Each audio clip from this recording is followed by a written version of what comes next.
FightNetRadio.com with Andrew and Lee.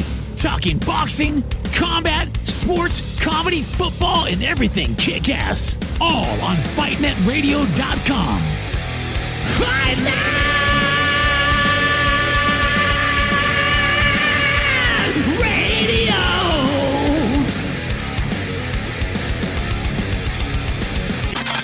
Las Vegas Discount.net's the best there is. Save up to 50% on your next Vegas trip. And travel, rental, shows, and tours. Find the deals you're looking for. Las Vegas Discount.net. Las Vegas Discount.net. If you're going to Vegas for deals that are the best, visit Las Vegas Discount.net. Hola, soy Julio César Chávez. That's lights out, baby. Lights out all day. This is Sugar Ray Leonard, and you listen to Fight Net Radio. I mean, this is ridiculous. It's a radio show. It ain't a 1-hour television spectacular. Everyone in this room is now dumber for having listened to it. We gon' know. I got eyes and ears everywhere. I got friends all over the world, man. Who gives a shit with Whitey? He's a piece of crap. Hi, this is Manny Pacquiao. I'll fight anybody on FightNetRadio.com. You are listening to Ken Norton on Fight Net Radio. And I've been thinking that I would come out of retirement just to knock out Lee Honey. Where's that, man? Hi, everybody. Welcome to Fight Net Radio. Oh, no. What do you mean, oh, no? Where are all your stories at? They're on the upper screen. I'll pull them down one at a time. Oh, all right. It's not that I didn't line store. Hi, everybody. Welcome to Fight Net Radio. That's Andrew Labouche. My name's Lee Honish. Andrew is a writer. I am an asshole. So now it is discussed. If you're new to the show, go to Fight Net Radio. Listen to some back archives.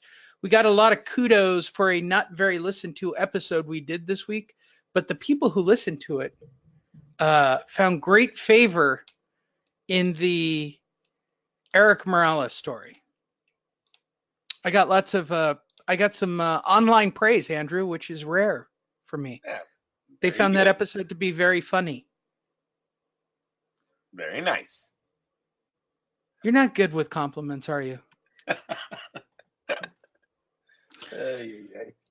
Fight Net Radio is mostly about boxing, so if that's what you're into, that's what we'll be talking about today. We had 487 fights last night, none of which were important.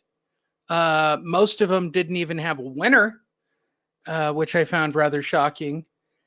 So we'll just jump right in, shall we, Andrew? Let's. Yes, sir. What are we going to start with? We're going to start with, by the way, go to FightNetRadio.com. We'll be using Bad Left Hook today, Andrew. I'm going to try out a bunch of different websites over the next couple of weeks since we're replacing Boxing Scene. If you don't know, fuck Boxing Scene.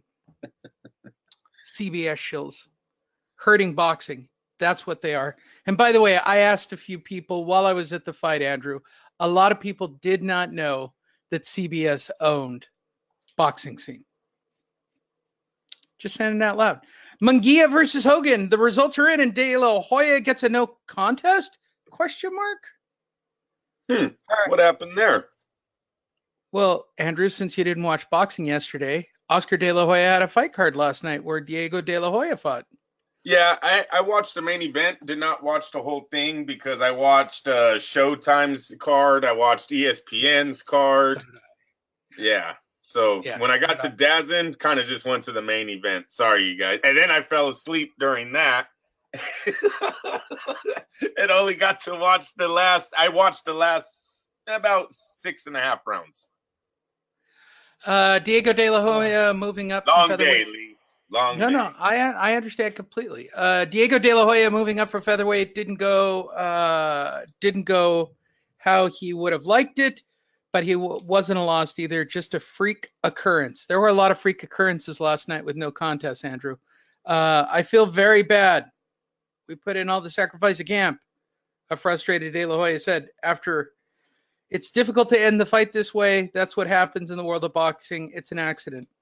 De La Hoya had fought since June and moved up to 122 after having terrible trouble trying to make weight for his last scheduled fight. Hopefully this will see him get back on track. This is the shittiest article ever, and this might be the end of using bad left hook already. There's literally no explanation. That's a good reason to give him credentials right there, baby. That's the way to cover a fight. It's a pretty popular website, Andrew. No. Remarkably, this is a fairly... I'm going to try again. So for those of you wondering, I guess De La Hoya had a no contest with no explanation. Way to go, bad left hook. Awesome reporting. It's kind of hard. It's kind of hard to go anywhere. It was an opening round, right? Yeah. Heads came together, cut, stopped.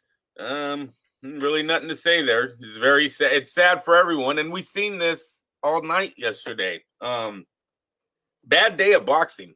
Bad day of boxing in the luck factor. Want to talk about Quinlan so we could just run through all the shitty fights real quick, and then we can talk about they were all shitty. You remember, Lee, when we were talking about B-level fights coming to Showtime? And for those of you who don't know, let me get the backstory. Hold on, let me get the backstory. So for those of you who don't know, we were prepping stories for our midweek show, and I noticed that the fans were not into this Quinlan Truax thing at all. It got no clicks, wasn't interesting, wasn't like 2 clicks for major updates and stories to it, and it was obvious that the fans weren't into it. So that's the backstory that takes us to the fight that actually occurred last night for the PBC. Andrew, tell me what you thought about Quinlan and Truax and the clash of heads. And couldn't think too much. Couldn't think too much. The fight was over before it started.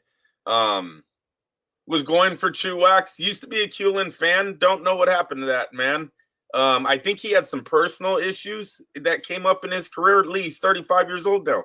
It's another PBC guy that you sit there when they show the tail of the tape, you go, where the hell did this guy's prime years go? He has 1 defeat. He's 34-1, and he's 35 years old now. What happened to your career? You're in a division, Billy Joe Sanders. That's the lowest of them, but that's a paycheck. Triple G, Saul Alvarez. What happened to this guy's career? It's very sad that Peter Quinlan is where he is. I was going for Truax because he's fighting in his hometown. He's a gatekeeper who's getting a little momentum here late in his career. Well, that all fizzled out very early. I think it's round 2. Their heads come together. There's a gash. There was nothing. They stopped the fight. They called it a no contest. Now, look, they asked the IBF immediately after the fight. There was an IBF representative there. They said, are they going to do an immediate rematch? They said the guy kind of shrugged his shoulders like he didn't know. I don't know why that's even a question. If this was an eliminator for a title shot, which is Caleb Plant's title, another PBC guy, why wouldn't they do an immediate rematch if the fight ended in a no contest because of a headbutt? So when they talk to Quinlan, because honestly, nobody gives a fuck. Yeah, I know. Ticket sales are probably terrible. I know. Whoever, and then the gash, Lee, how long is it going to take to heal? Does everyone want to stop their, does Plant, I guess Plant would get an easy defense, right? The IBF would let him fight whoever he chooses because these two would have to fight again. So I guess Plant would be up for it. Don't know if Quinlan wants to wait at 35, wants to wait for Truax to get heal and then prepare for a rematch. It was a shit show, bro. It was a glorified shit show. And I gave you more right now in the minutes than the fight did. Yeah. Well, let's go to another shitty fight, shall we? Clarissa Shields takes on... Stand up, Lee. That's the GOAT right there. Hammer Hotter. Yeah, all 9 of her fights, right? Hey, it's a GOAT. Dude, I watched this fight thinking one of these girls was going to step up to the plate and just light the other one up. They were both shitty fighters. Hey, listen, come on. She's not the GOAT, but she did her job. For those of you who don't know, Clarissa Shields took on the undefeated Christina Hammer, and yes, Hammer is hotter. It was a 10-round. It was a 10-round. Hold on. It was a 10-round unanimous decision for Clarissa Shields. He is now the undisputed middleweight champion of the world. So what did you think of him last night, Andrew? Well, you stop, okay?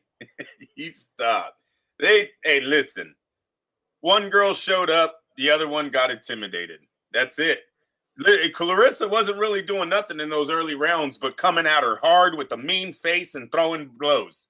And Christina Hammer just checked out. She checked out mentally. She ain't never seen something like this coming at her. And then the fight really started getting to her in the back half. Clarissa did start landing a lot of power shots. I actually thought she was going to drop Hammer at one point. Showtime way overdid it, though, last night again with all this. This is the greatest female. Okay. So do you want my observations of what I saw out of Showtime and Steven Espinosa? Yeah, go ahead. I have observations because I watched it. First, let's do the betting drinking game. This is new to Fight Net Radio. I feel like I need intro music for it. I don't do post-production like that, but this is a new game to Fight Net Radio. If you're drinking while you listen to the show, which why would you be? You'd be driving a car unless you're the FNR regulars, which, by the way, this would be the drinking moment. So it was a 10-round fight. At what point do you think that Lee Honest, that's me for those of you who don't know the difference in the voices at this point, what point do you think that I hit the fast forward button? Oh, round 2 maybe. Ooh. Yeah. All right, everybody, enter your guess right now. For every number you're wrong, plus or minus, that's the number of shots you have to take. It's a good drinking game, right? All right, here you go. You ready, Andrew? Yes. I hit fast forward after round 3. Oh, nice. There you go. I was almost there. Yeah, no, you could tell early. You could tell early, Lee, that this wasn't bullshit. Like I've never seen two people stand in front of each other for so long doing. You guys aren't doing anything.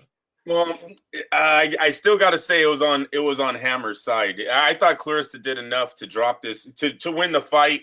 She was hurting her. She was coming forward with throwing combinations, high, low. I thought Shields did everything she could. What this wasn't, though, was a mega fight. What this wasn't, though, was the new beginning of women's boxing. It was held in a high school gymnasium, for God's sake. And not only that, the one girl is not an elite fighter. So this I understand was not, that, but did you see the room they were? Couldn't they have dressed it up? I know, Lee. Venue, and I realize it's only going to draw like 1,000 people max, right? That's what it looked like.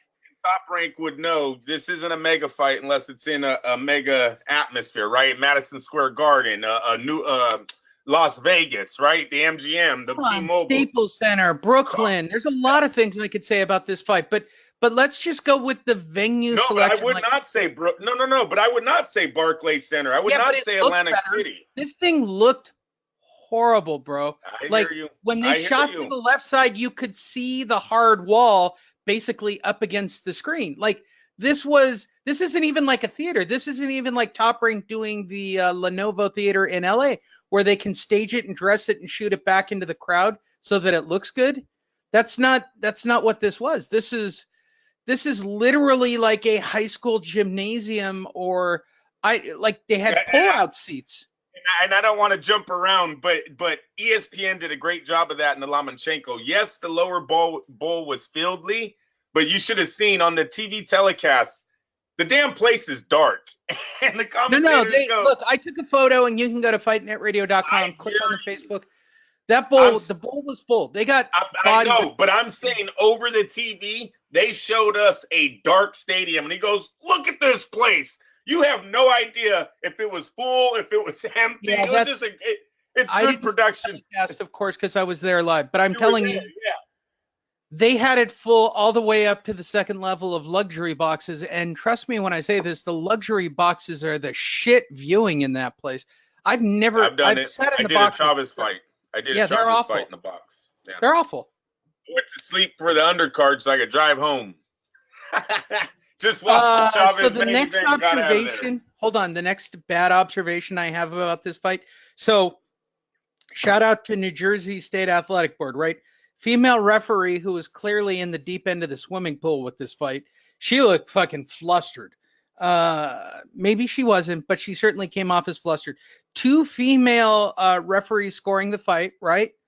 And what does Showtime do to show their "we are power to the women" telecast? We're going to get the 2 oldest white guys talking about fights from the 1930s.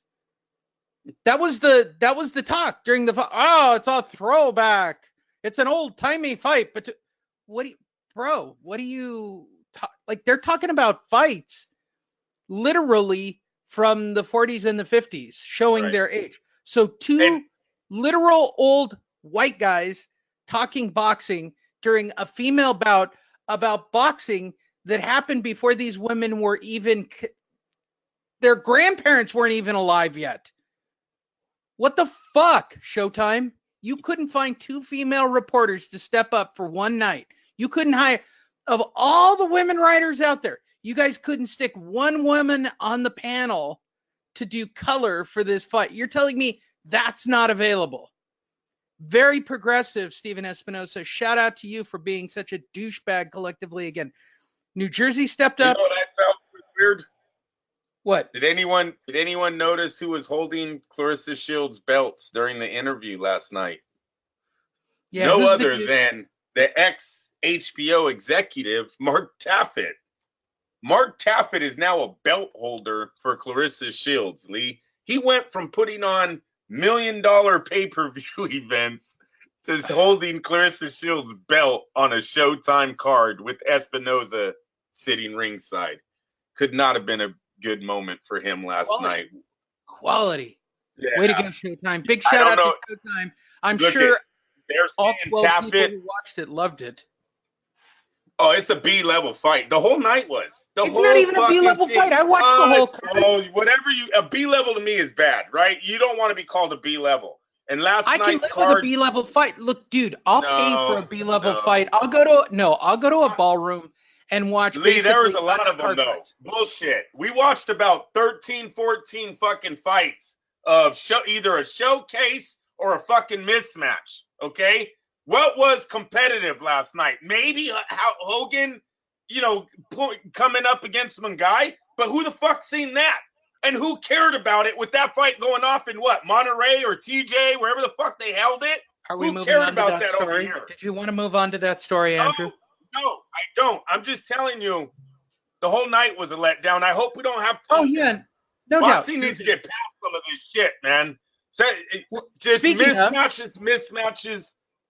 Let's talk about Munguia versus Hogan. Wait, one more thing about Shields. Wait. Okay. This is what's bad about calling her the GOAT or her running around saying, I'm the GOAT, I'm the GOAT, I'm the GOAT. Girl, you got 9 fights. You're supposed to build a career. What are you going to do? But it's women's boxing. Dude, talk about redheaded stepchild. I would argue, Andrew. I would argue this. Look, if you go up to the title, they already have her next fight, and it's a decent one.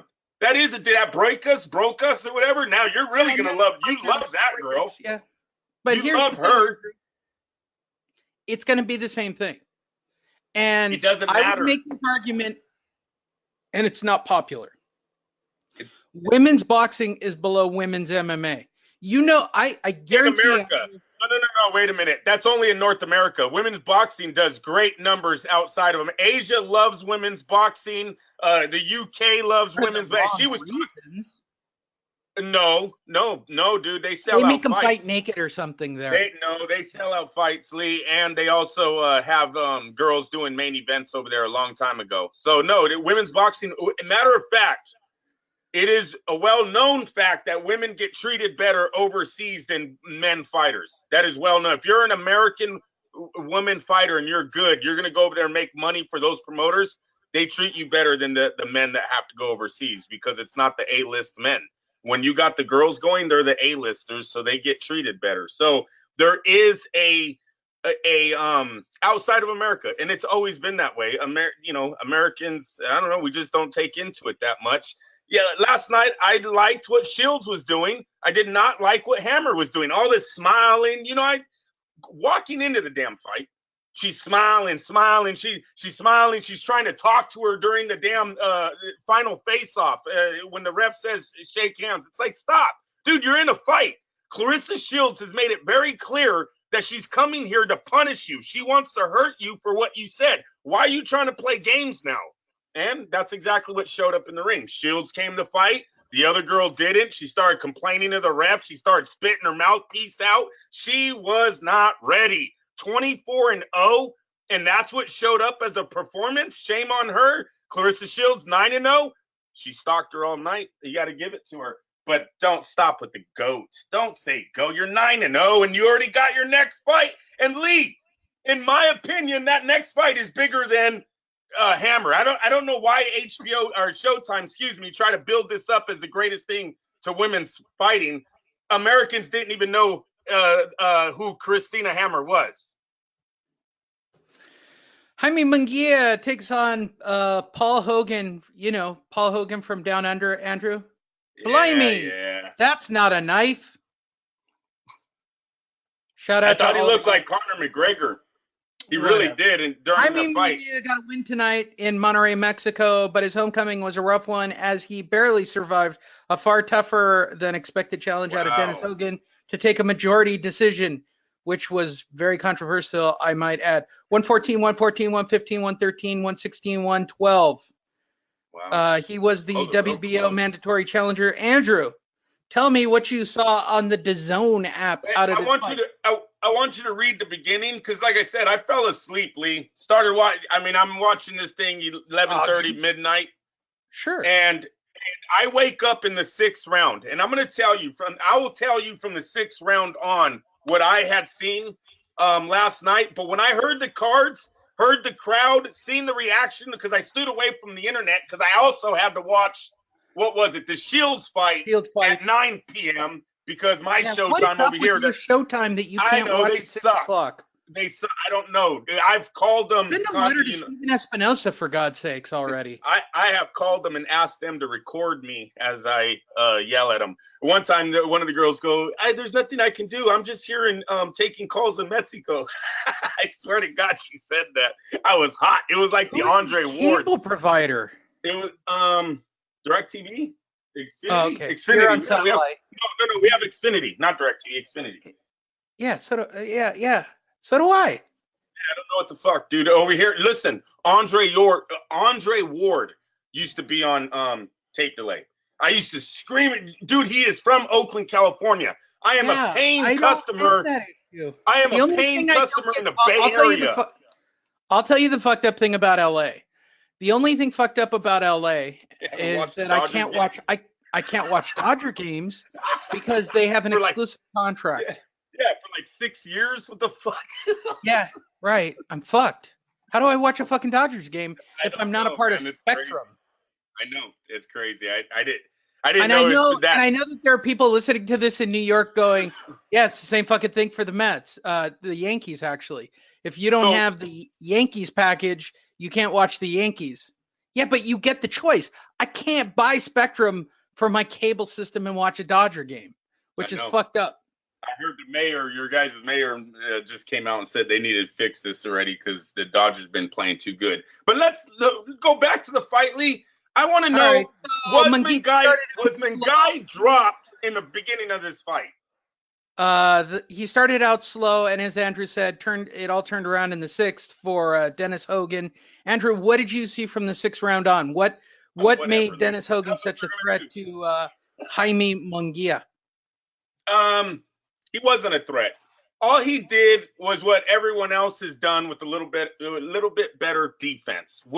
He was throwing combinations. Munguia has no defense. We've said that you guys could check the tapes. The guy's face is his defense, so you're gonna land. When Munguia tried to counter, or what Jaime likes to do a lot is get hit in the face and then retaliate. It's not really a counter. It's sort of like you hit me, now I hit you kind of game going on with him. That's why his nose is flat as shit. He was losing. He's losing these rounds, but you can only see it if you know what you're watching for.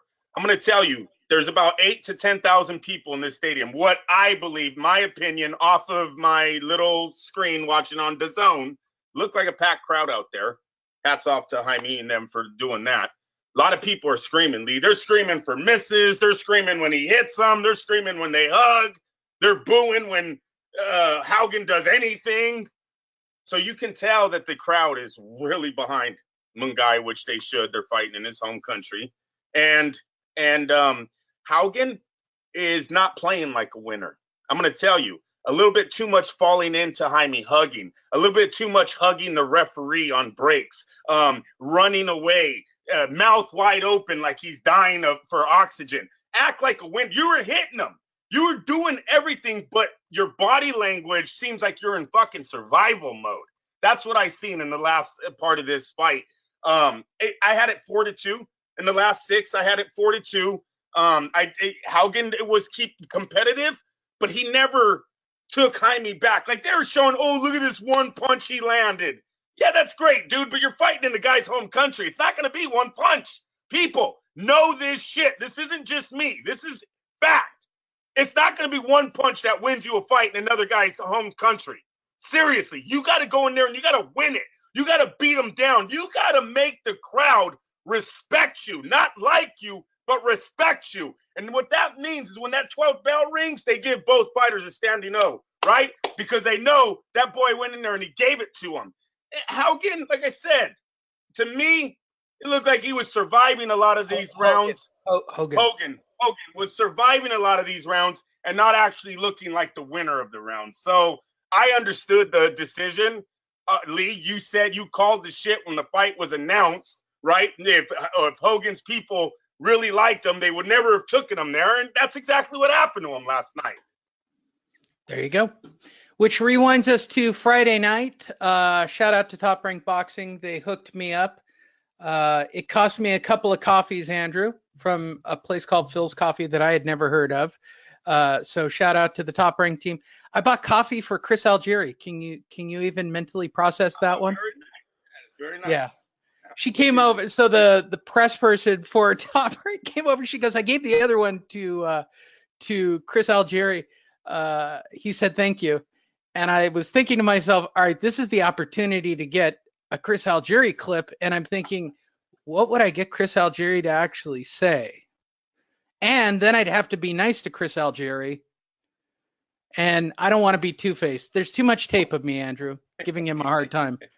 I'd want to know about the supplement business and whether or not he still lives with his father. Wouldn't it be great to have an interview show where you could really fight people what you really want to ask them? Yeah, well, you should. You should just do that anyways. They enjoy that more than they enjoy every that. Time I've ever done it, I've got a political answer back. You don't get real answers. That's why I don't really do interviews anymore. I don't want to hear political. Yeah, well, most guys don't want the same answer 30 times either. You know what I mean? And that's how boxing media is. I mean, shit, they will ask the same shit. Oh, I just got here. What are your thoughts on the fight tonight? Like, are you that's serious? why Bob Arum is such a tremendous interview on all these shows. He doesn't give a fuck. He's close to death at this point. And I'm not saying that to be a dick. Bob doesn't care anymore. Bob's just this is all gravy on Bob's life. Good for him. So on Friday night, I did go to the Staples Center. But Jaime Munguia, he needs to learn a little bit more than his face first style, or he's not going to be here long. He's not going to be here long. He's a B-level fighter that they've invested too much time in. And this is why Al Heyman needs to get up and get his fighters some actual fights with cross promoters. Stepping over the line here. Any of his guys beat this dude. Lara beats him last night. Hurd beats him, and Charlo probably beats him. And I'm going to tell you why. Charlo hits too hard. Munguia is he needs to throw a lot of punches. He breaks you down. Some of these other Hurd and Charlo knock your ass out. They don't break you down. His base is there for 75% of the punches that come if you throw them in a combo. Dead serious. This guy, you can't miss with them. Why isn't Al Heyman stepping up and telling his fighters, go out there and unify this title? Start calling this kid out. He's undefeated. He's got a little popularity. He's a golden boy fighter. This is great for a PBC guy. What are you guys doing? Who's sitting on the ball here? I don't understand. But, yeah, I thought Munguia, right now, they need to slow it down with him. He's really active. I don't know if that's a good thing for his style. Until they teach him some defense, I don't know if you want guys Lee, seriously, I'm going to put it out there. Hogan might have took something from Munguia last night. And when I say that, I'm talking about a piece of his fighting life. That was not an easy fight for him. It was a 12-round fight, a lot of hugging, a lot of headbutting, a lot of punches. He ate a lot of punches. He got wobbled. He did get hurt on one right hand. It did look like his knee buckled. That's not good. That's a crack in the foundation right there. And if it has never been there before, why did Haugen get to be the first one to do it? They got to slow him down. He's a champ.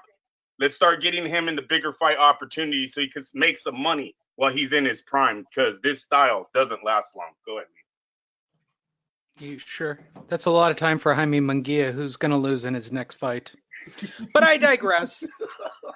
Let's start off the evening of coverage. Yes? The blueprint is definitely out. You know how Oscar loves using, I put out the blueprint. Well, last night, Hogan put out the blueprint on Munguia. Punches in bunches and get the fuck out of Dodge.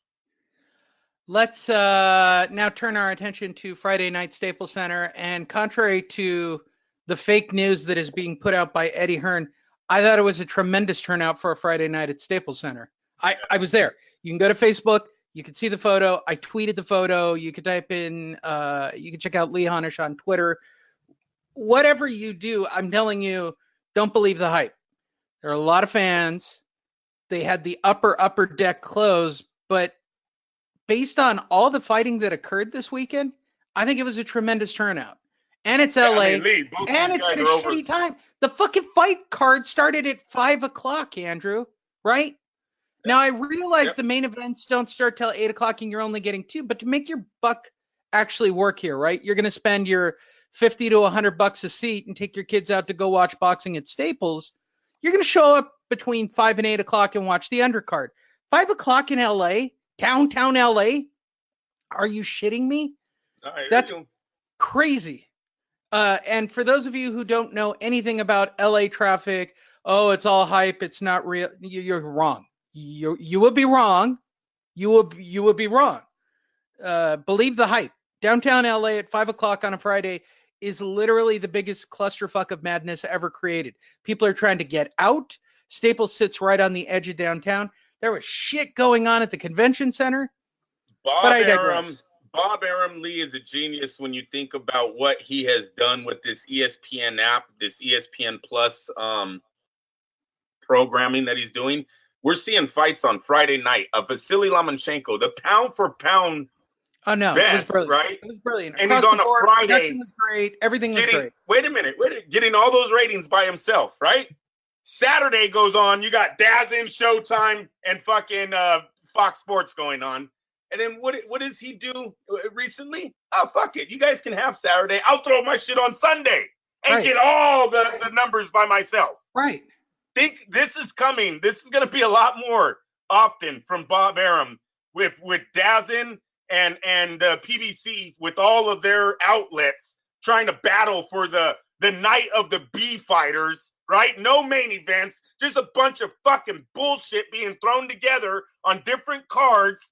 Oh, I guess you could say Hammer versus Shields on paper was the main event last night, and look at what it produced for us. So it's Bob Arum's a genius. I expect fights on Friday, Saturday, and Sunday a lot more in the future here because of all And from my perspective, Andrew, I understand the logic of Eddie Hearn shitting on it to try to get it home. Like, he sent in Anthony Crolla, and some of his fighters were rather shitty that he sent. And Lee, you just showed that picture. That picture right there, that is Clarissa Shields. And I'm sorry that I thought that was a Photoshop. Yeah, I know. I didn't know that was Clarissa Shields. She's a very young fighter for ESPN, and I don't mean in age. I'm talking about in marketability. Huh? Showtime. Oh, is this the fight? Yeah, this is the photo that I submitted. Now look closely, Andrew. Does this look like this is all the press, by the way. Literal rows of press. That's Lomachenko, dude. He's gonna get people from everywhere. Look at this crowd. This isn't bullshit. Nope. Not for two guys over the pond, Lee. And one fighter who's a B-lister. Yeah, I mean, come on. Gilberto Ramirez is not Saul Alvarez, right? He's not a household name. There's not people. And look they did over 10,000 people there. Absolutely. There I am for all of you. I did with my really cool. I'm just standing out on a major street because they closed the streets around Staples, which was really tight last night, Andrew. There's the entire fight card started at 5 o'clock. There I am from my seat. They actually hooked me up pretty well. Shout out to Top Rank. Literally, for those of you who write for a living and you don't understand this, you literally can't call at the last minute, cancel one fight, and say, hey, by the way, if you have a seat. And not only that, Andrew, I'm sitting in the friends and family section and on the aisle. It's like 3 rows back. It was a phenomenal seat. This is my seat. That's third table back, and there are like 12 tables deep. So I literally got hooked up for the fight. And it cost me a couple of coffees. I got to sit with friends of Top Rank and Top Rank people, and they were a blast. They all drink and have fun. So I forgot what it was like to sit with real boxing people who actually like to drink and have fun and yell at fighters. Like the shit I heard, you don't hear over like literally across the aisle. Right. Because I ran into former co-host, shout out to Raimundo Dioses, and some of the other guys, right? I sat over there for a while and I did a little bit of work on the computer. It's so much fun to be a fan with fans that actually want to be there and they get why they're there. It was great. I can't stress this, Andrew. I had so much fun. It was almost not even believable. Okay. Enough of that. Enough of the butt kissing. Now let's talk about the shitty outcomes. Arnold Barboza Jr. knocks out Mikey Alvarado. This is the fight that I earmarked as the gift for the people of Los Angeles by them getting Mikey Alvarado to come out and basically get his shit handed to him. Just being perfectly honest. Unbeaten junior welterweight prospect Arnold Barboza Jr. May be in line for a title shot. At WBC title holder Jose Ramirez following his win on Friday night against Mike Alvarado. Barboza had no trouble finding the target on the 38-year-old Alvarado, who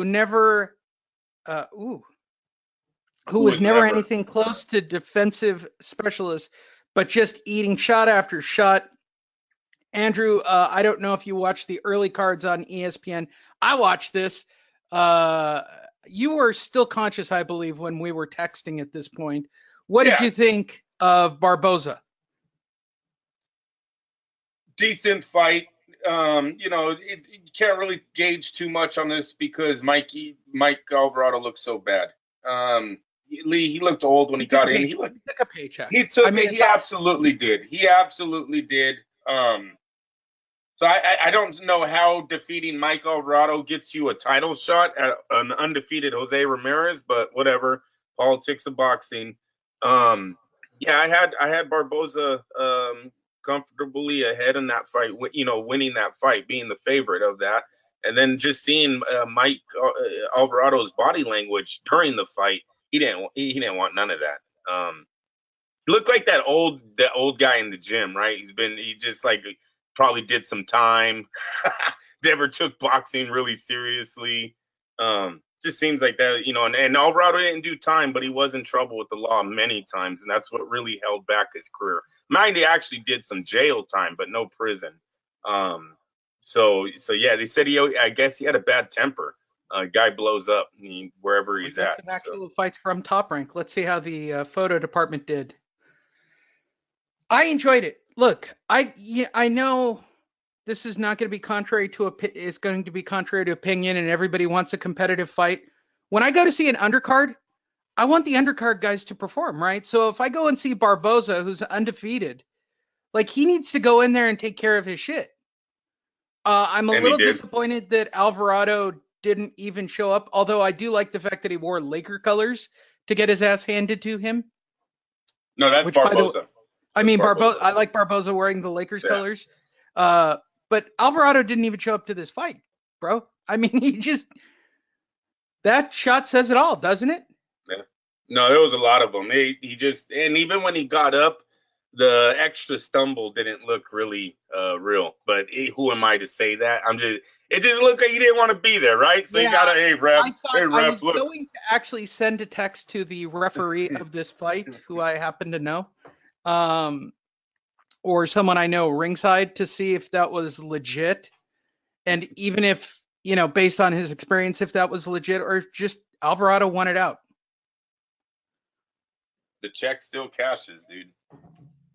Yeah, he took a beating for a check. I mean, that's really what it looked like to me. The co-main event of the evening didn't last very long, but it was interesting to watch nonetheless. It started off with Tommy Karpency coming out to Glenn Campbell and the whole crowd singing along, which was the craziest shit I've ever seen in my entire life, Andrew. Like, it was literally a crazy, like, Glenn Campbell song, and the whole crowd is singing it, which was bizarre on all sorts of level. And then, of course, Gilberto Ramirez comes out full mariachi style in LA, driving up the crowd. And I don't know where Tommy. So let me give you the backstory, because I had to figure this all out during the fight, why Tommy Karpency was in there. For those of you who don't know, Tommy Karpency is a gate holder, a legit one, Andrew. He has fought Adonis. Yeah. He's fought everybody at light heavyweight. So he's beaten everybody but the elite level fighters. So this is a really smart fight for Ramirez on paper, right? This guy gets 3 or 4 wins in a row, then he gets a shot at an Adonis Stevens. This guy gets 3 or 4 fights in a row, and he gets to fight so-and-so. He has fought all of the best at the light heavyweight division. He loses at the elite level, but he seems to beat everybody who's below the top 10. So smart matchmaking here. They set up the fight for Tommy Karpency against Gilberto Ramirez, and guess what we found out? Gilberto Ramirez might be an elite level fighter, Andrew. He knocked him out too. Knocked his ass out. There was no surprise by it. I mean, it started a little slow, and it took a couple of rounds to make it work. But after 4 rounds, Ramirez stopped him. What did you think of Gilberto Zurdo? Do I need to roll the D? Zurdo Ramirez. Same thing as always. His time, he's ready. He's got 40 wins. What more are they waiting for? Throws a lot. He reminds me of a poor man's Antonio Margarito, a little better power. Throws a hell of a lot of punches. Defense, not that great. Kind of face first. But like I said, at 40-0, I don't know what else they could be they could be waiting for. So hopefully here, look, they're saying Callum Smith at super middleweight. That might be an option to go overseas and fight him in the UK. Decent fight. He stays at light heavyweight. You know, they have I believe doesn't Top Rank has a few fighters now. I think Beaterbiv just moved over to ESPN, and one of their other top Butterbean. I know it's Beaterbiv. Yeah, whatever. Yeah, so whatever the case, Top Rank just signed like 2 fighters in the light heavyweight division, so he has options. I didn't see them leaving. I don't see them leaving the super middleweight division if Ramirez can make it. And they kind of left that window open by saying he's at 175 tonight, but if Callum Smith is to give him the fight, he will go back to super middleweight. And I got to believe if Triple G or Saul Alvarez wanted to fight him too, he would go back to super middleweight as long as his body could make it. Those fights, you're not going to get bigger money than those fights right there. And Ramirez is Bob likes his fight. He likes him winning, Lee. He's a happy man. He's heavily invested in Ramirez. There's no doubt about that. 40-0, and he 40-0, and his time should have come. Seriously, like they're moving out of the super middleweight division without him really having a mega fight. That's really not like Top Rank. And I kind of said that earlier in the week. How it was, isn't it weirdly? Bob Arum don't really talk about Ramirez fighting Triple G or Saul Alvarez, or Callum Smith. It's almost like he knows something about the guy. So I don't know. Maybe they're waiting for the perfect opponent, champion, I'm guessing, to matchmake him with to get him another belt. So then when they put him in with someone of those A caliber fighters, if he gets beat, oh well. Because Bob Arum really doesn't talk about Ramirez fighting the top 3 in those divisions. So he's 40-0. I can't wait any longer. Soon he's just going to be a top rank stable fighter if he keeps on this trend. Which takes us to our main event of the evening on Friday night, 12 rounds. Vasiliy Lomachenko literally destroys. Yeah. But go ahead. I'm actually jumping in front of you. Go ahead. You're talking about the fight right now. Literally destroys Anthony Crolla. Lomachenko is now 13-1 with 10 KOs. Just literally dismantled Anthony Crolla in very short work. There was a very weird standing 8 count. I've now, because I've watched it back, Crolla. So there was a standing 8 count right towards the end of round 3. I want to say, Andrew. Oh, yeah, when the ref. Yeah. When the ref jumps in when he's on the ropes. The refs didn't jump in. He jumped up on the ropes. They misunderstood the hand signals. He was actually, if you go back and watch the tape, he's actually handing out a standing 8 count for not being defensed, which I think is the right call, right? He didn't throw a punch back. I've watched it now a couple of times. It's Jack Reese's call, man. He's the ref. If he wanted to stop the fight, he can stop it. If he wants to give a standing 8, he can do that too. Jack Reese gave Crolla a chance. That ended the round. They came right back out, and Lomachenko picked up right where he finished the last round and threw devastating shots that literally floored and destroyed Anthony. Well, it's the prettiest right hook we've probably seen. If you can grab the YouTube, just the final punch. Yeah, I'll get photos up for you right now. Well, it's actually the sound and everything else on that punch. Lee, it's a single shot. And this is the reason why you cannot fuck with strikers. This guy is 6 inches away on this punch. This hook is very compact. It's short, man. Literally knocks him out. And it's a split second. Can we give a shout out to the coach of the Los Angeles Rams?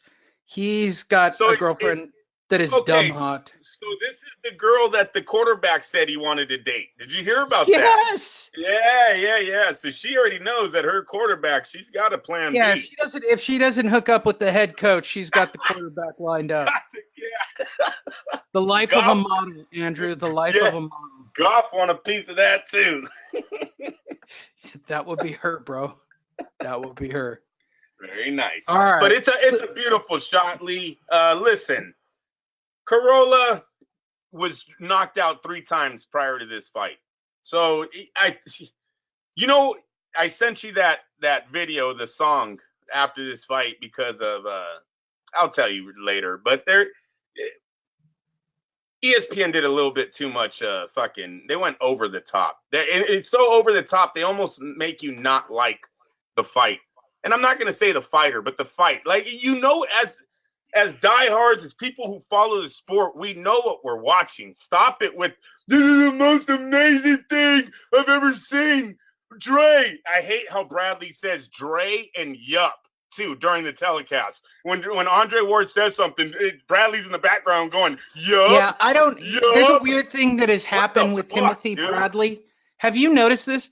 Ever since they went over to ESPN Plus, right? I don't know what it is about Timothy Bradley. Like, somebody lit a fire under his ass and said, you got to talk more. Well, we found out why he wasn't talking as much. Like, how long do we keep going on the Timothy Bradley experiment? No, he's a homer for Top Rank. He always has been. And I thought they went. I'm cool with that. But you know what? But it's a little over the top, Lee. I hate all this is the most unbelievable thing I've seen. You won't see this in any other fighter. Like, dude, stop. Fucking stop. Just stop. It was Anthony Crolla who's been knocked out 3 prior times. Okay? Well, the reality is, Andrew, there's nobody for him to fight at this weight class. He's not going to fight PBC, guys. I'm with Lomachenko on this, right? Everybody in this weight class is a tough guy on Twitter, and the reality is the politics don't allow it. It's been talked about all week. The politics don't allow for him to fight PBC fighters, right? So what does this guy have in front of him? Gervonta Davis, Mikey Garcia both turned down the fights. That's who he was referring to as Twitter guys, and especially actually, Gervonta. that's the greatest line of all the time. Gervonta Davis is a tough guy on Twitter. That's a great line. True. And then you got Richard Comey, who was supposed to fight him on this night, pulls out with a hand injury, PBC guy. So, yeah, no, I understand what you're saying, but at the same time, I can't say that this is the greatest thing I've ever seen when he's fighting a man who's been beat 6 times. I want to say he had 6 losses going in this fight and was stopped 3 of them. Is that correct? This was loss number 7. Yeah. Let me tell you how bad Crolla had it going into this fight. When he asked his son on the build-up show, who's your favorite fighter? Do you know what his son responded with? Lomachenko? Tyson fucking Fury. Oh, okay. Not even his dad, bro. Not even his dad. I see my dad lose too much. He ain't my favorite fighter. Fucking shit. It's kind of funny. 6 losses. 6 losses. Get out of here, Pops. You're losing on Saturday. Tyson Fury, baby, undefeated. #1 fighter. Well, I can see why he's not his. Come on. Hey, if that didn't tell you, if that says didn't it all right here. It's the right hook, though. It's the right hook that will land anywhere. You can land this punch in the club, in the bathroom, in the mall, in a fucking shopping line, Lee, checkout line, excuse me. Lee, this fucking punch is deadly. It's a 6-inch right hook right on the chin. That boy is out. Fuck out of here. You don't fuck around with strikers, man. You give me all that leg shit, all that, oh yeah, I'll kick you with my leg and all. Nah, dude, 6 inches away, he'll put your ass to sleep. This takes a great opportunity. Hey, we're just around the corner from Canelo taking on somebody. Dude, who cares? Just imagine Lomachenko landing this punch on any fool that just messed with his daughter.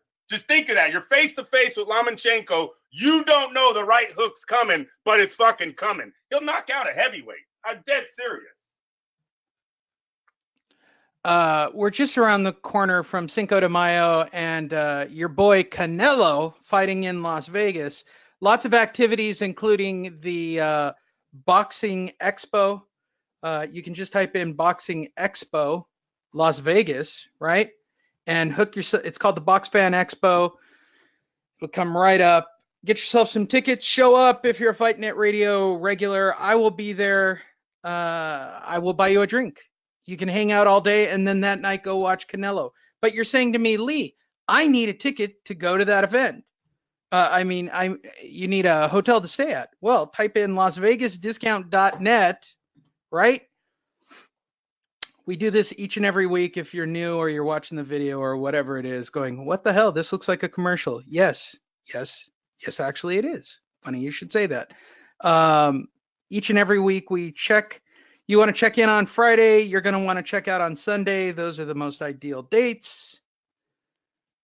You're going to check out on Cinco de Mayo. Are you a partier, Andrew? Would you stay for Cinco de Mayo on Sunday and check out on Monday? No. Okay. No, I work, so I go back to work Monday. All right. So you gotta remember, Lee. Wait a minute. You got to remember, I used to do Tuesday to Sunday, so fuck staying until Monday. That's true. You're hardcore. I mean? I'm still amazed that there are boxing people that do that when I run into them, and they tell me they've been here all week watching the grand entrance and all that shit. Yeah. Really? Why? Well, I took it serious, you know. I'm not some of these other guys. You see them check in on a Thursday night, partying. Friday, they're half asleep during the press. It's just, I don't know, unprofessional. I thought we're doing something there. We're working. So, you get a lot of feedback. You really do. There was some big money made because of those press room stays. I'm telling you. You start talking to the right people, like, dude, the Oscar De La Hoya IV, what was it? When Freddie Roach seen the IV marks, bro, that was hours before. Everyone in the media room knew De La Hoya was shooting IV before that fight, before HBO told everyone. Dead serious on that. Money got made that night. 7 bets got turned around. LasVegasDiscount.net. Type in the dates. And this week we are telling you the Rio is still your best bet at $157 a night. I'm just telling you, I'm not a fan. I like Treasure Island at $188. Don't stay at the South Point. I can't begin to tell you how many well, that's emails a good commercial. Well, no, here's the interesting thing. I get this all the time, right? Oh, I'm thinking of staying at the South Point. Is that near the Strip or anything good? No, fuck. Look at a map, asshole. I mean, it's a mile and a half away from everything. You can't even walk from here to get to all the good shit. Planet Hollywood's too expensive. Bally's too expensive. Boy, if you missed out on our tip to get the Park MGM at $160 about 3 weeks ago, you are really missing out. They keep jacking up the price. It's only 19% off right now, Andrew. It's not the way to go. I'm going to say this out loud. If I'm going to spend $200 a night, I'm staying in Mandalay Bay. That's a good deal at 50% off right now.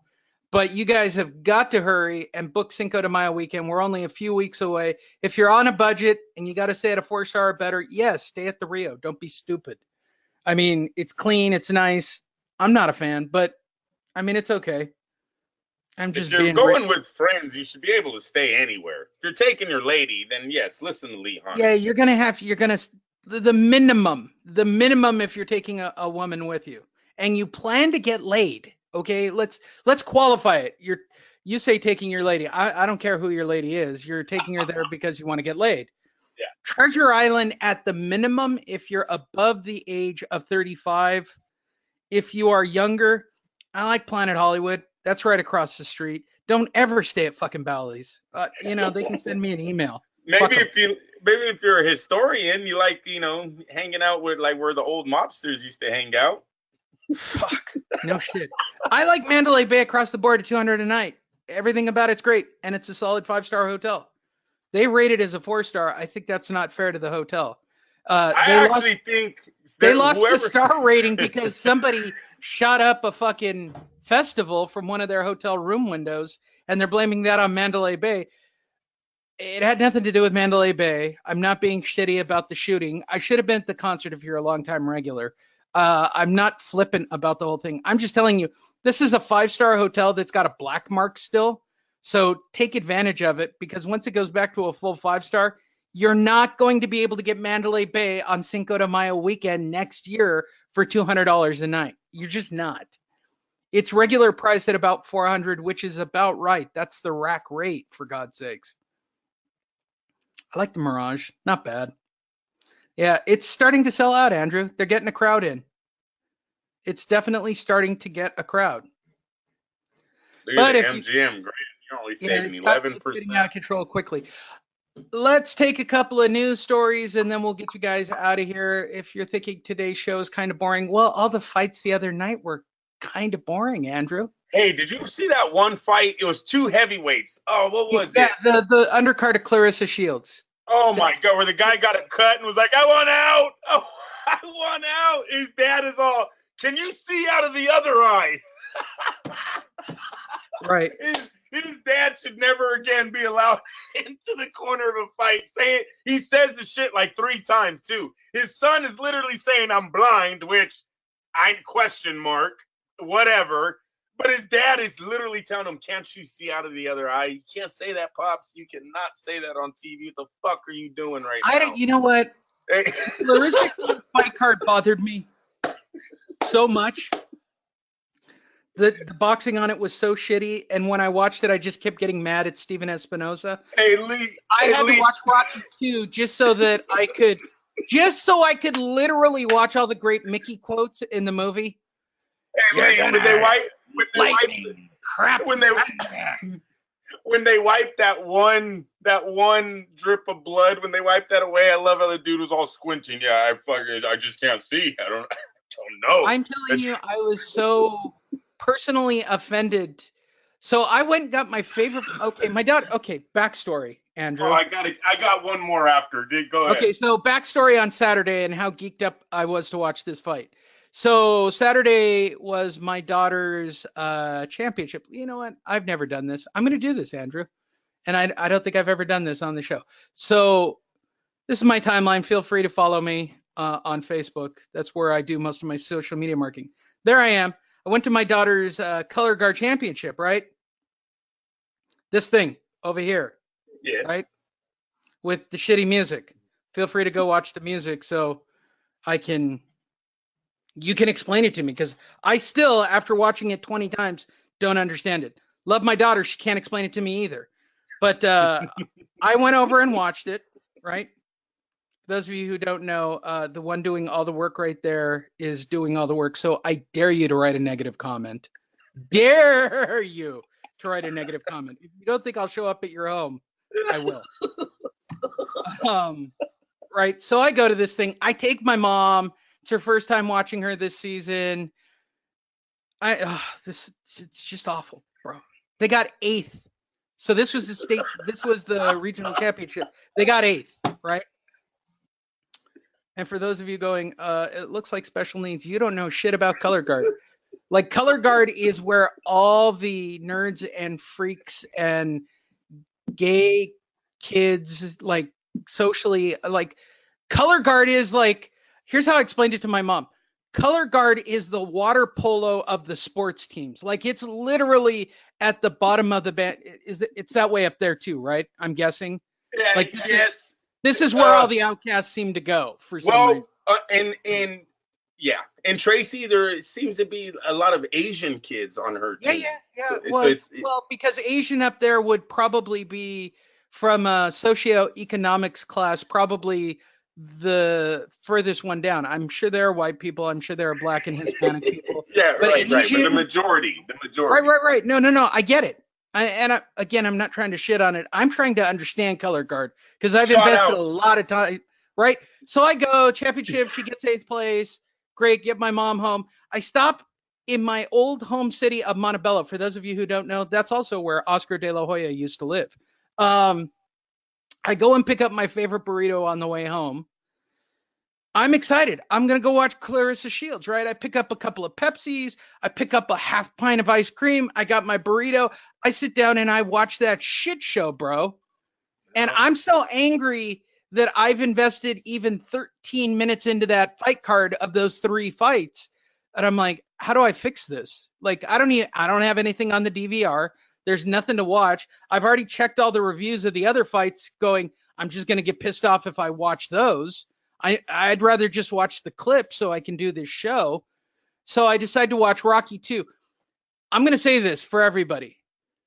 If you haven't watched Rocky 2 in a while, it is literally a fuckfest of great lines by Mickey. Like, all the great Mickey lines and memes that come out of the Rocky movies are all from Rocky 2. I could watch that movie just for Burgess Meredith doing all the, you're a greasy, fast Italian fuck.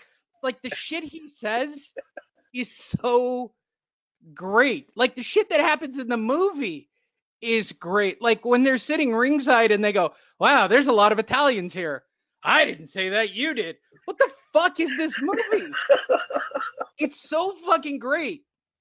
And watching real boxing than watching fake boxing is always my favorite because I've never seen a fake fight really happen in a real fight, Andrew. Like, I've never seen a Rocky IV fight. Like, if I saw a real Rocky IV fight, can you think of a fight that would be on the caliber of the way they, like, from a movie? Like, maybe.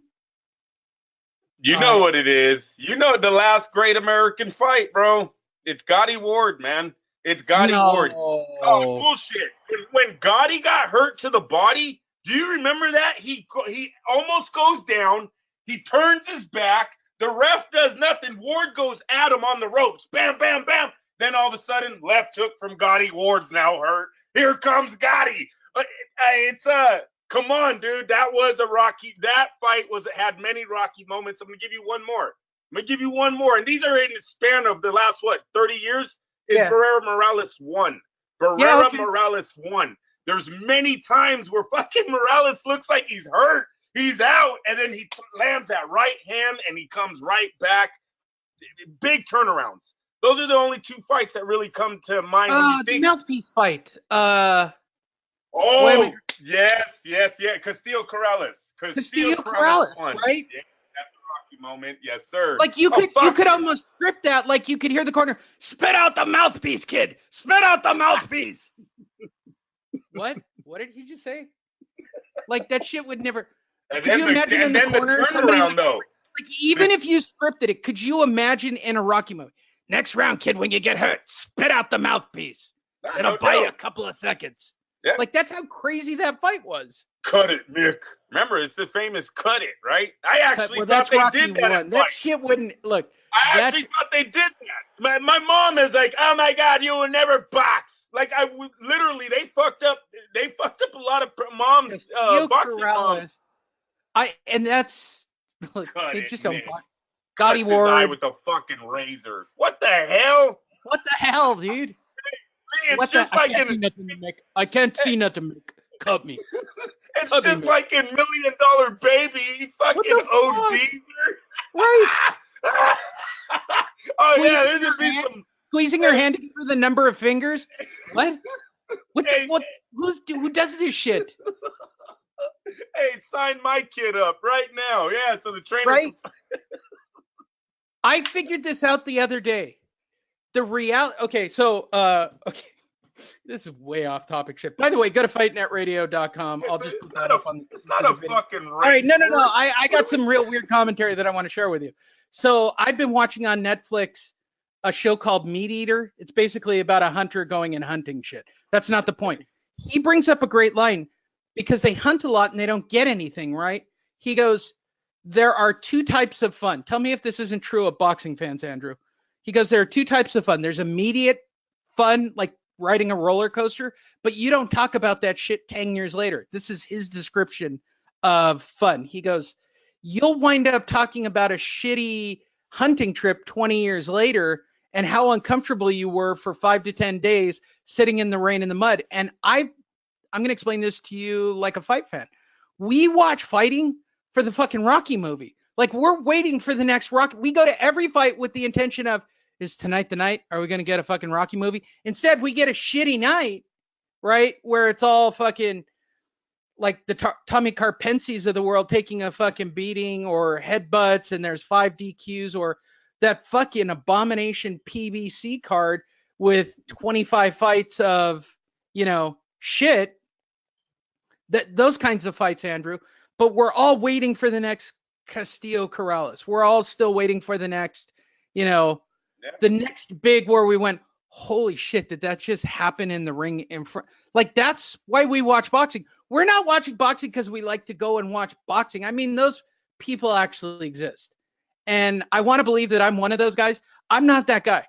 I go to a fight every time because I'm waiting for a holy shit, did that just happen type fight. Why do you watch, but do you really sit down and go, oh, he's workman-like, look at him fucking working like a worker in there and boxing? And like, that's why I hated the Clarissa Shields fight so much. She just went to work. She exploited something. I'm not saying she's not a great fighter, and I'm not saying the 3 rounds that I watched were great, but there was no drama. There wasn't a story being told in that fight about somebody working underneath to try to get back in. Even if there was a late push, which we've seen, right? Like in the Jaime Munguia fight, which I did watch. It starts off like a shit show, right?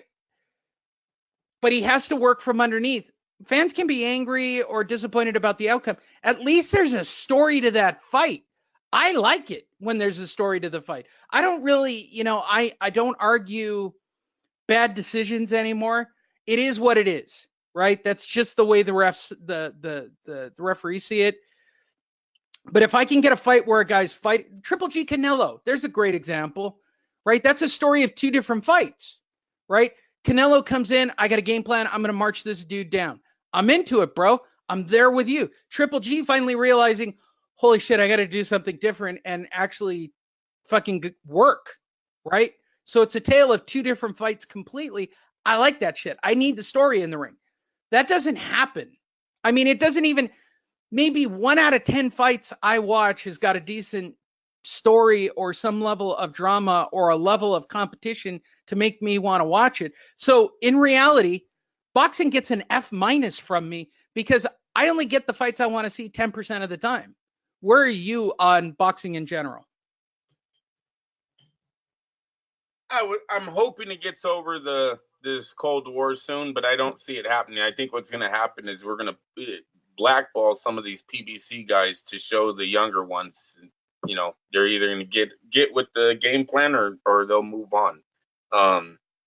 So that's sort of how I feel about boxing. We don't get too many great fights anymore. Like you said, Canelo versus Triple G is like so what's your percentage? Like when you go into it, right? What in your mind, if you're going to watch like a DAZN card or an ESPN Plus card where you're going to watch 15 fights for the day, like we did on Friday night. To be honest with you, a DAZN card has not excited me as of yet. No, a fight maybe watching one fight on that card. If you get one fight in an evening out of How many fights do you need out of 10 for you to go, oh, that was worth my time to fucking No, tolerate bullshit. all The whole pay-per-view card, the whole 4 fights should be competitive fights.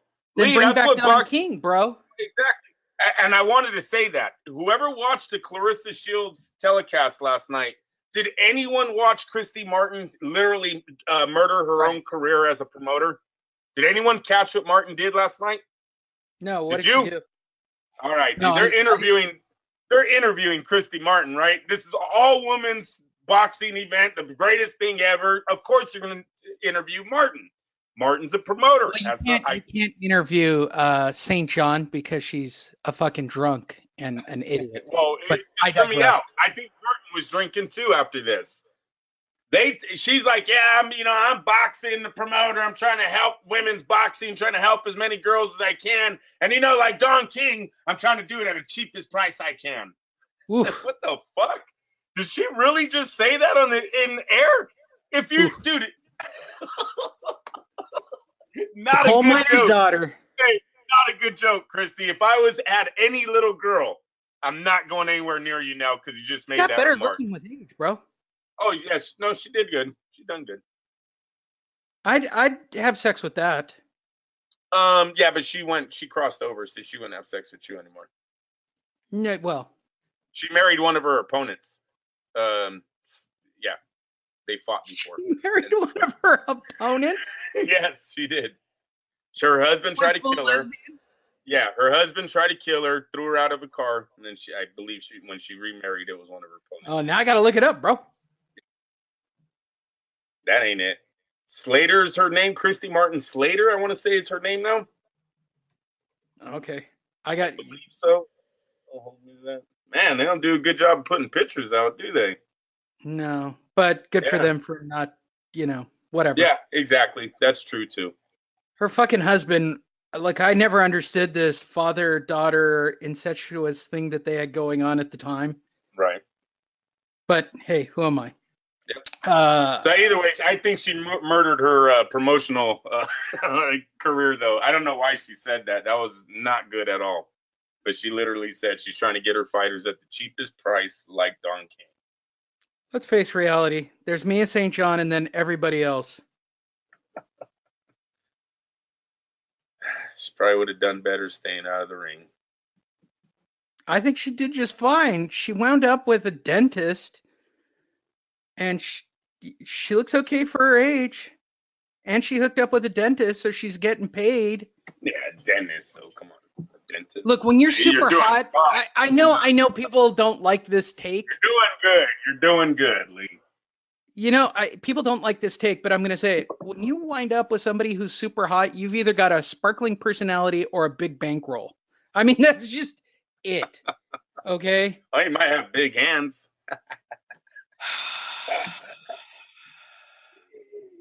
Come on now, let's go on. Let's move on. All right, I'll move on. Let's do a couple of stories from last week. Oh, wait, yeah.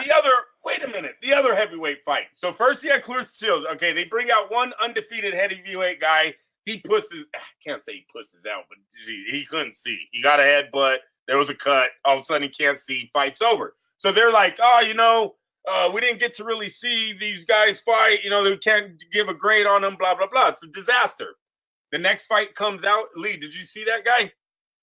No. I believe his name, was it Booker? I was already Booker. At that point, Andrew. Man, Lee. Okay, so he's standing there ready to walk out. And I'm like, man, this guy looks old. And Christina goes, what did he do? Just get out of prison and go back to fighting? 13 years, Lee. Literally after my lady said that, it hit me. I go, I believe you're absolutely right. Dude did 13 years, 35 pounds of cocaine he was going to sell. He got 12 to 30 years on a jail sentence or prison sentence. The dude could fight. He goes in there and literally is handing it to him. He's 38 years old, hasn't been in the ring in 13 years, out of the pin, and he's giving it to who Showtime said was the new prospect. This undefeated Franklin, I want to say his name was. Don't care because it doesn't look like he's going to be anything. But this is what the night started off with. You got one fight, fucking the guy gets a headbutt, all of a sudden goes blind. His dad is asking him why he can't fight with the other eye. Fucking love that. Not Father of the Year award coming for that man. Then the next fight, the guy out of prison is fucking handing it to him. And I guess he was hella good back in the day. He used to spar James Toney, Tommy Hearns, and who else? Lennox Lewis. He used to have a decent career back then, and he looked like he had something, man. He had head movement. He was a poor man's Tony, but you could see Tony rubbed off on this guy, and he ended up losing. Obviously, 13 years started getting to him in the later part of the fight. He couldn't throw as many punches, and so then the young guy pulled out a victory. The young guy was never going to lose. Franklin, he was never going to lose on the cards because you could tell HBO was all over this guy because they need heavyweights, right? They got Deontay Wilder. They need to make some heavyweights for him. So, but then they failed twice. 2 back-to-back fights. I can't believe the show's only been an hour long, and I feel like I've been in a marathon talking about all the shitty fights, Andrew. A lot of shitty fights. Let's do a couple of stories, shall we? We will have a midweek show because we have an epic pay-per-view coming up that I was approved for that I'm not going to on Saturday in New York. Terrence Crawford is taking on Amir Khan. We'll save all of that for a midweek or a Friday or a weigh-in show because I think the fight is a big deal. I think that card's a big deal. Let's first talk about your Cinco de Mayo weekend because you're going to LasVegasDiscount.net. You're going to go to the Box Fan Expo, right, Andrew? You're going to hook that up. Is there an undercard to Canelo Jacobs? Well, it was announced just a few days ago. The undercard is finally here. After about 3 weeks out from the Canelo fight, we finally have our unofficial scorecard. Of course, this coming to us from Bad Left Hook, who is not fuck boxing scene. The previously reported super middleweight between David Lemieux and John Ryder is official. Lemieux was widely expected to be Canelo's opponent on May 4th, but fell apart when he was hospitalized in December to cut weight for the fight for the Canelo Rocky Fielding undercard. So the former middleweight title holder is moving up to 168, which is probably overdue, and he will be fighting. What do you think about Ryder Lemieux, Andrew, as your co-main event? Ryder Lemieux. Lemieux is he's De La Hoya's, little puppet right now. The guy just hangs around hoping he's going to get a shot at Canelo one day. That's why they constantly put him on all of Canelo's undercards because they want Canelo fans to see him. He had one good knockout against the Irish cat. What was that? O'Sullivan. That was a decent win for him. But he's had many losses. Already lost to Triple G. So yeah, there's nothing too much here. Lemieux is a white guy to get beaten up by Canelo. He sold a lot of tickets in Canada. He's a white guy to get beat up by a Mexican. I mean, I don't know if that had anything to do with it. If you're a ticket seller, you're a ticket seller. So he sells tickets in Canada. Come on, Lee. There's not. I guarantee that if I got 5 minutes to interview any boxing promoter, I'd ask them how much race plays into picking opponents. And if they didn't say that, the truth is, Andrew, there's a lot of white guys out there. Chavez Jr. used to beat up a lot of white people. This dude's got an entire country behind him. Exactly. That's a ticket seller. Yes, that's what he has behind him. And he's white, God. Andrew. Whatever. I don't know if that plays into it as much as you're proclaiming. Really? I know it has. You don't think you can sell out a stadium? No, I don't think someone looks at a list of men and go, okay, tell me who's white. No, they don't. They say, tell me who sells fucking tickets. That's what they say. Like I said, Chavez Jr. fought a lot of white guys. They're not all those. No one give a damn about Chavez Jr. It wasn't. They catered about Chavez Jr. because of who his dad was, not because he was fighting fucking 13 white guys from Minneapolis. Ticket sellers, Lee. Ticket sellers. The most highest paid athlete in boxing right now is not white. Oh, he's half white. Damn it. Well, the second guy is not. Damn it. Fucking Canelo. Damn it, Andrew. In your fucking Irish ties. Like also, previously reported watch Anthony Joshua not even be 100%. Damn. Previously reported junior welterweight. He's a light skin. Top junior welterweight prospect Virgil Ortiz will be added into action against Mauricio Herrera. What do you know about Oscar's Virgil Ortiz, Andrew? I don't know. He's undefeated. Oh, look at that record, 12-0-12. That's what I know. Got Okay. pop. Hey, wait, did he fight Herrera? Go back up. No, he's fighting Herrera on the undercard. Oh, that's gonna be there you go. That's a decent fight because Mauricio Herrera is no slouch. That guy can box. So that's a big fight for Virgil Ortiz Jr. I'm gonna have to look in it. 12-12 is a decent record. 21 has been able to bowl over the competition so far. Those are both nobodies. Carlos Salgado and Roberto Ortiz. So this is he's stepping Ortiz up into the deep end of the swimming pool. And with 12 fights, doesn't that just sound like Oscar? Oscar's like, come on, you ready or what? He's always in a hurry with his kids. I know. I was already champ. What the fuck? Yeah, right. Bob was making me... I'm not getting out the megaphone. I've just decided today I'm not doing Oscar.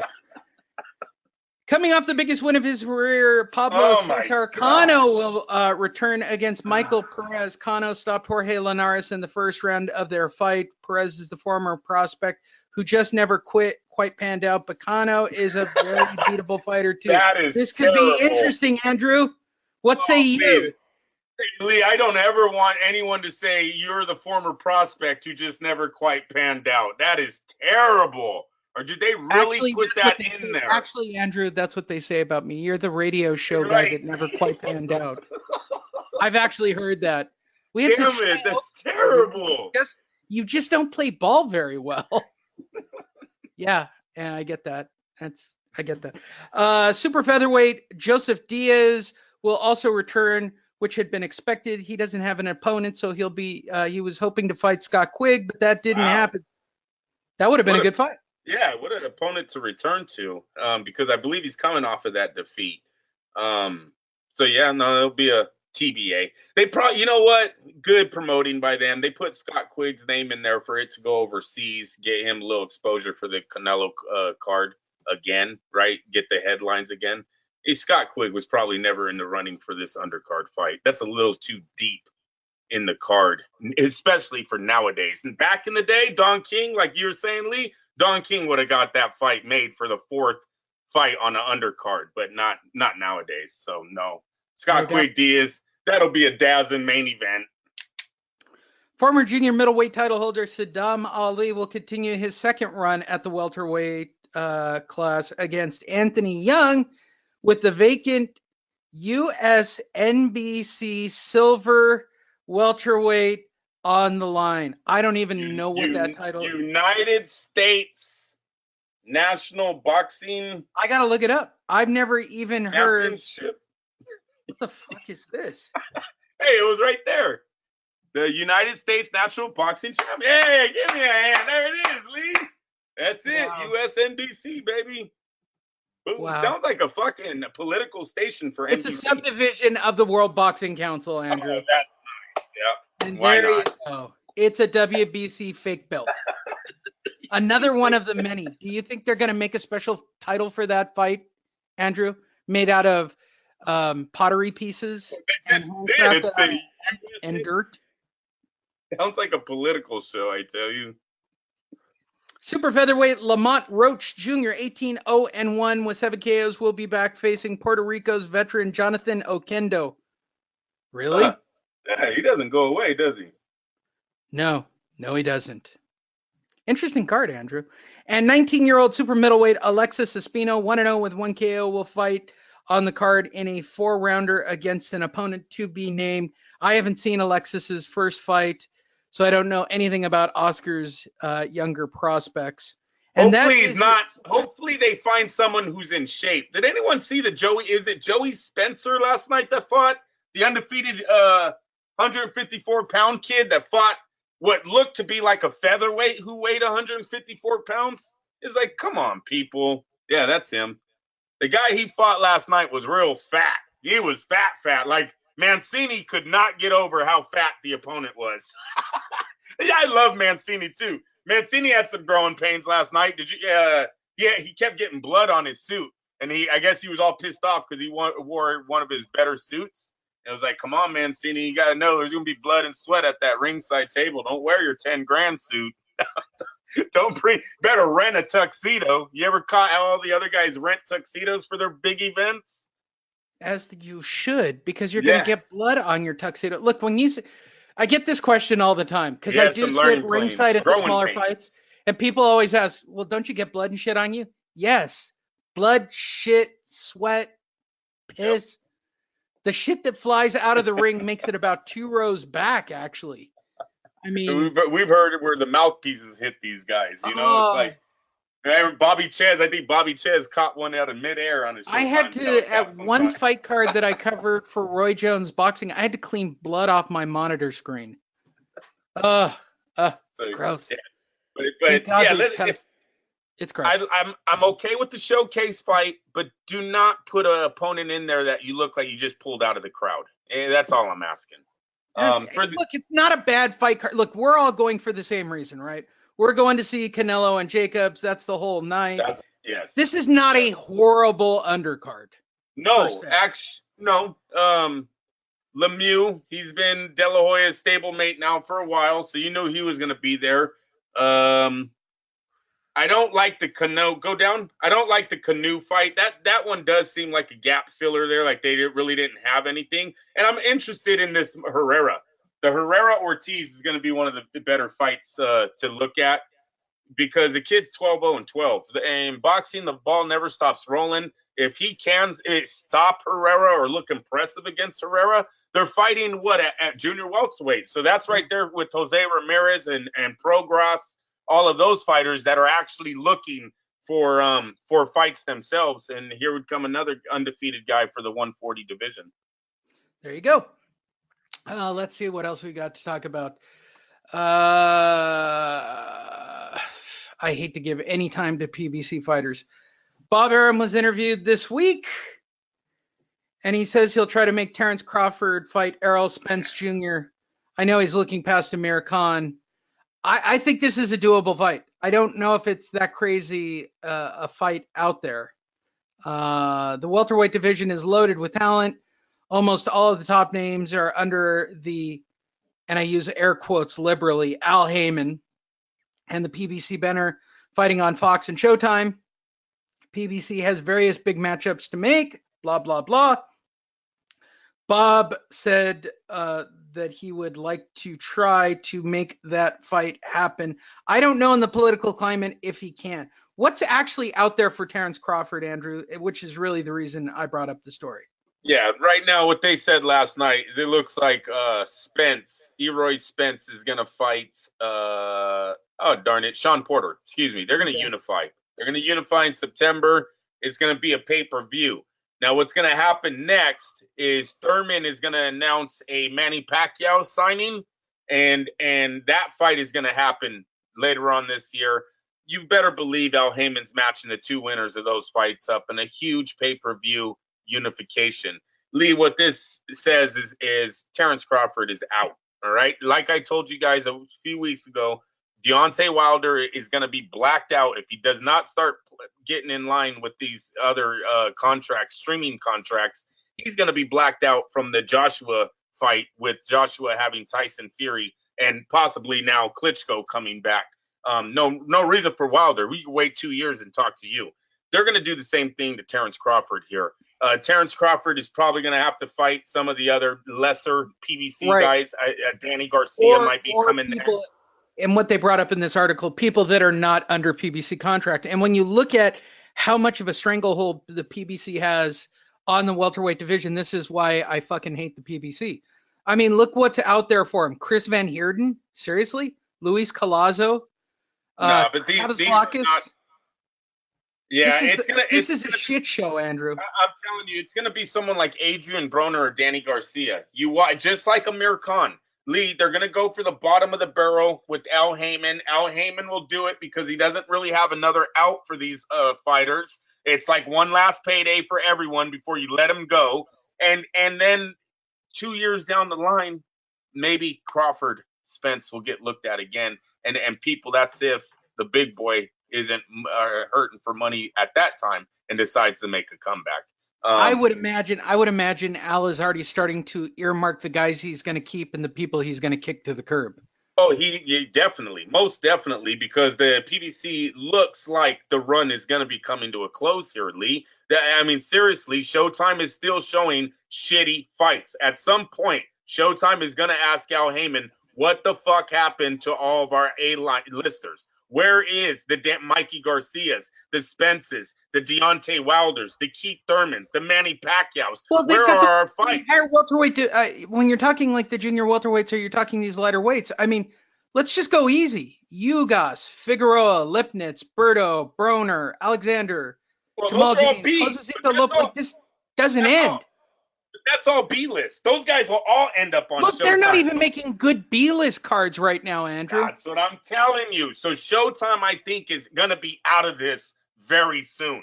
Showtime cannot – they can make so much – they can get better viewerships by showing reruns of classic movies than what PBC or even now. Classic fights that they've already paid for, which is what they seem to be doing. Dead serious. Yeah, and that leaves us one PBC story, and it bothers me that I got to do it, but I'll give the PBC 2.5 minutes. Brandon Adams to face Charlo, not Golovkin. Well, there's a shocker.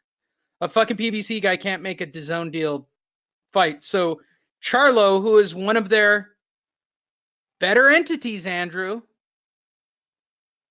So over both of these brothers, though. 28-0, been a champion for hella long, hasn't fought in fucking anybody. He's going to fight a guy who's 21-2, is a lesser name while posing a similar amount of danger, but unlike Golovkin, he currently holds a title. We also don't know the financial terms of the deal. Though the matchup is palatable, more palatable than Golovkin, wasting a chunk of his career, denoting it's still frustrating. Charlo had an extremely strong resume at 154, most notably beating Austin Trout and Julian Williams, but has yet to face an elite-level middleweight. We all know this. During the 3-fight tenure at 160, Adams is actually less of a threat on paper than Matt Korobov, whom Charlo barely edged on a short notice last December. I think you cut the Charlos loose if you're Al Heyman. I don't think they make the cut. So are you keeping the Charlos or cutting the Charlos? No, he's going to keep these guys. He's 28-0-21 and in division with Triple G in them. So no, he's going to Triple G and Canelo. He's going to keep them because there's going to be a payday hopefully one day with him. It's just time is passing Charlo up as he's going to lose. Like the first real middleweight he gets, he's going to lose. Like that's brutally obvious. Possibly, Lee. I can't really say that. The guy never fights any of the top middleweights. So, yeah, it's possible that will happen to him. But he is 28-0-21 and has carried some great highlights in his career, knockout highlights. So he has pop. We just don't know what he would do against an A-list opponent. And it's kind of getting old. 28-0. Sort of like Gilberto Ramirez. You heard me say a little bit earlier. Used to love the guy. Fuck, he's 40-0 now. What are we doing with him? Where's it going to happen? You know, you've had way lesser opponents step in with other champions than 40-0. And the same thing's going to start being said about him. He's 28-0 and doesn't sound like he wants to fight the high guys. Remember, this is a guy who had a beef with Daniel Jacobs. Daniel Jacobs is a PBC fighter, is still under Al Heyman's guidance, yet Charlo and Jacobs could never get made. Why not? Who was holding the back? We all know Jacobs wanted it because Jacobs left the PBC because he wasn't getting the fights he wanted. And now look at where Jacobs is at. He's on pay-per-view making the biggest money of his career. And believe me, after the Canelo fight, he's going to get another shot probably at Triple G down the line. So his career isn't going to go away. These guys don't know what they want anymore in the sport. So, yep, it's going to be looking past them here soon. There you go. When you get a chance, go to fightnetradio.com. Sign up. Send us a question. We'll do a mailbag one of these days. Also visit LasVegasDiscount.net. The only place the future for Terrence Crawford looks real bad right now, though. Bleak. Yeah. Is that the word? Bleak. Bleak. Yeah. Good word. That's a good word. Yeah. It is a good word. So it's not on. right now, these Spence has a lot more. That Manny Pacquiao Thurman fight, Lee, that's gonna set it off.